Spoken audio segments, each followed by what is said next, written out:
भगवान की जय। श्री भागवत महापुराण की जय। श्री वेद व्यास भगवान की जय। श्री सद्गुरुदेव महाराज की जय। सत्य सनातन धर्म की जय। सत्य परंपरा की जय। इष्ट कुल की जय। यमुना मैया की जय। मालेश्वर महादेव राजेंद्र देवता की जय। माँ जगदम्बी माँ भगवती की जय। कृपा से आज हम सभी कल 16 ग्राम इस पावन प्रांगण में बैठ करके भगवान श्री कृष्ण की जो लीलाएं हैं और भगवान की जो पावन कथा है श्रीमद् भागवत महापुराण, श्रीमद् भागवत महापुराण का द्वितीय दिवस है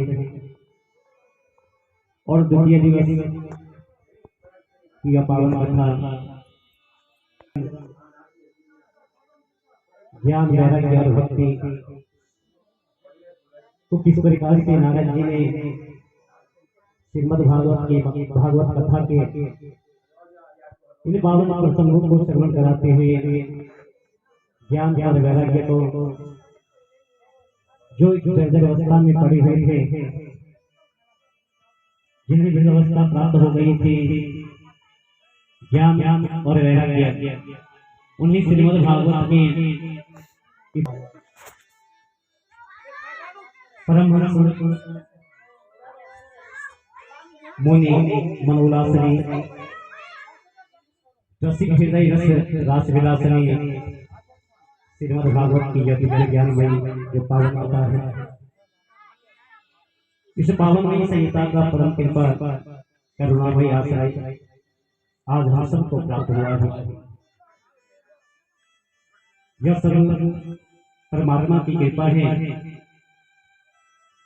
हमारे इष्ट देवता, पितृ देवता, ग्राम देवता और भगवान श्री नाग देवता की कृपा है।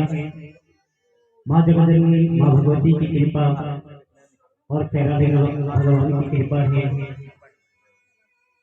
काल देवादिदेव महादेव मालेश्वर महादेव की कृपा से ही आज यह पावन संयोग बना है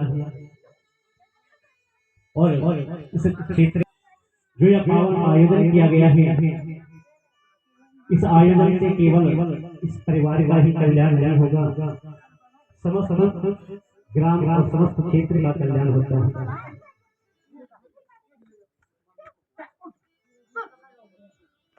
इस परिवार की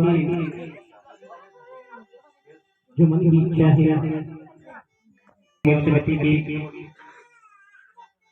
जो मन की इच्छा इस परिवार की है, आज हम परम पिता परमात्मा से यही प्रार्थना करते हैं। माँ जगदम्बी माँ भगवती से और इष्ट देवता, कुल देवता और नाग देवता से यही प्रार्थना करते हैं।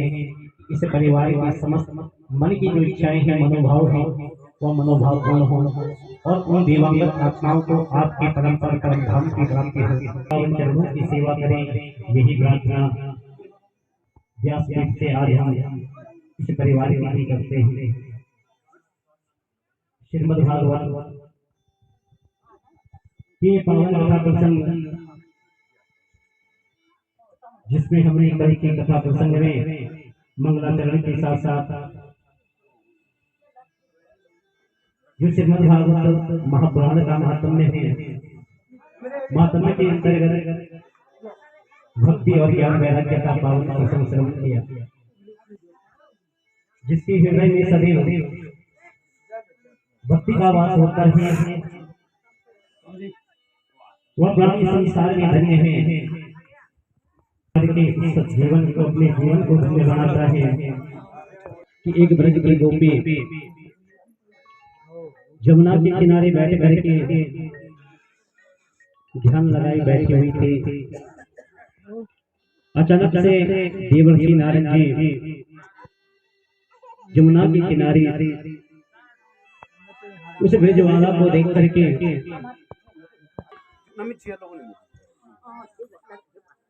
कहने लगी कि हे गोपी,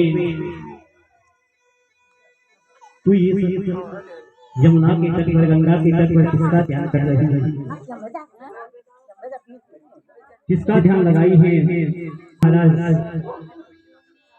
मैं तो बड़ी ही आफत में पड़ गई हूं, मैं बड़े ही आफत की मारी हूं, अपनी समस्या का समाधान ढूंढ रही हूं। मैं किसी का ध्यान नहीं लगाई हूँ। नारद जी ने कहा कि देवी क्या समस्या है, समस्या तो अपनी बताओ, तुम्हारी जो भी समस्या हो वह समस्या मुझे बताओ। वह ब्रज की गोपी कहने लगी कि महाराज समाधान बताए। तो नारद जी उस गोपी से कहने लगे कि हे गोपी, पहली समस्या तो बता, तेरी समस्या तुम्हें किस बात की दिक्कत है, किस चीज का दुख है, और उस दुख को सुनने के बाद ही तो मैं तुम्हारा उस दुख का समाधान बताऊंगा। तो वह ब्रज की गोपी अपनी समस्या नारद जी को सुनाने लगे। कहने लगी कि महाराज, मेरी सबसे बड़ी समस्या यह है कि वो यशोदा नंदन कृष्ण जो टिंगी टांग वाला है, वो मेरी उस गोपी ने नारद जी को अपनी समस्या बताई।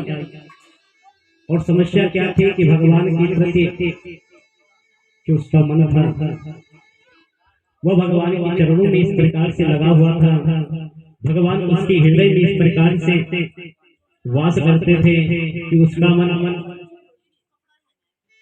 किसी भी प्रकार के काम काज में नहीं लगता, केवल भगवान का ही चिंतन करती, भगवान का ही ध्यान करती, भगवान से उसका मन कभी हटता ही नहीं। तो नारद जी से कहने लगे कि हे नारद, वो यशोदा नंदन टेढ़ी टांग वाला मेरे हृदय में इस प्रकार से चिपका हुआ है कि मेरा मन और किसी भी कार्य में नहीं लगता। मैं तो इसमें चलते पागल सी हो गई हूँ, परेशान हो गई हूँ। वो गोपी नारद जी से कहने लगी कि हे नारद जी, जब सास ने मुझे गाय को दोहने के लिए भेजा, गाय को दोहने के लिए मैं गौशाला में जा बैठी। मैं जैसे ही गाय दोहने लगे वैसे ही और नंद का छोरा आकर के मेरे बगल में खड़ा हो गया। कहने लगे कि नारद जी, जैसे वो नंद का छोरा मेरे बगल में आकर के खड़ा हो गया और आकर के मुस्कुराने लगा, कहने लगा कि भाभी, सारा दूध दुह लोगे, हमें नहीं पिलाओगे? आज मैं बहुत ही भूखा हूँ महाराज, क्या बताऊं, मैं तो उसकी मोहनी मूरत देख करके बावरी सी हो गई। मैंने कहा लाला चल मुंह खोल, और उसके अपना मुंह खोल दिया और बर्तन की जगह सारा दूध मैंने उसके मुंह में धो दिया। गोपी कहने लगी कि नारद जी, वो तो चला गया दूध को पी करके, और इतने में मेरी सास चिल्लाने लगी। जब मेरी सास चिल्लाने लगे और कहने लगी कि तुमने सारा दूध बर्बाद कर दिया, तब मुझे ध्यान आया कि दूध को सारा धरती करके